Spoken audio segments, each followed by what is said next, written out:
trouve qu'un des grands défis pour la prédication, l'annonce de l'évangile aujourd'hui, pour toute tâche d'évangélisation, c'est l'inculturation. Pas seulement chez les papous ou chez les bantous, comme le font les missionnaires, qui doivent adapter la catéchèse et la liturgie, la pastorale des sacrements dans une culture exotique à l'autre bout du monde. Mais nous avons aujourd'hui, dans nos contrées occidentales, une nouvelle culture qui émerge, qui est largement façonnée par les médias, dans laquelle le message chrétien doit s'inculturer, venir la critiquer, mais aussi s'en enrichir pour qu'il y ait une vraie fécondation réciproque, pour que l'homme d'aujourd'hui puisse entendre la bonne nouvelle de l'évangile.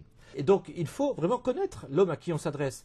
Pour apprendre l'anglais à John, il faut connaître John, disait-on autrefois. Pour annoncer l'évangile à Tom, il faut connaître Tom, de la même manière. Et donc, il faut connaître le média dans lequel on s'exprime, il faut connaître la culture dont l'homme d'aujourd'hui est tributaire. Ça veut dire que, par exemple, les registres de l'émotion ne doivent pas nous faire peur. Les médias audiovisuels, particulièrement la télévision, fonctionnent beaucoup sur le registre de l'émotion. Eh bien, on ne va pas tenir uniquement un discours rationnel à la télévision.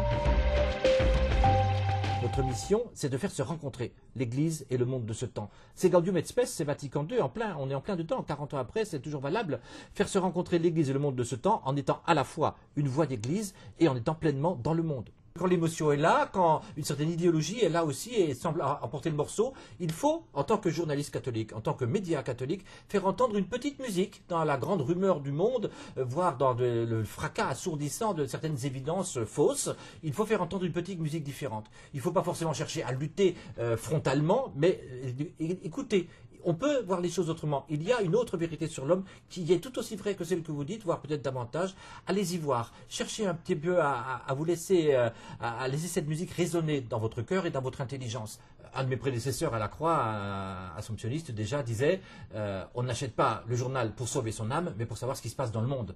Nous devons, nous, journalistes chrétiens, éclairer nos lecteurs sur ce qu'il y a d'important au regard de l'Évangile dans la vie du monde. Et tous les choix éditoriaux, comme on en fait des centaines, pour ne pas dire des milliers tous les jours quand on fabrique un journal, tous ces choix éditoriaux procèdent d'une certaine vision de l'homme et d'une certaine conception du monde que nous voulons en droite ligne avec l'Évangile et avec l'enseignement de l'Église, bien sûr.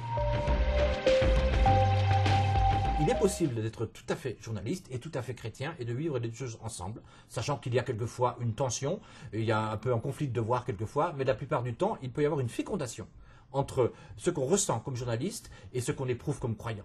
Et je trouve que c'est important qu'en nous, dans notre propre personne d'abord, le journaliste éclaire le croyant et que le croyant éclaire le journaliste. De ce point de vue-là, c'est plus du tout un handicap comme on nous le reproche parfois, mais c'est une chance, c'est un privilège d'être à la fois journaliste et chrétien.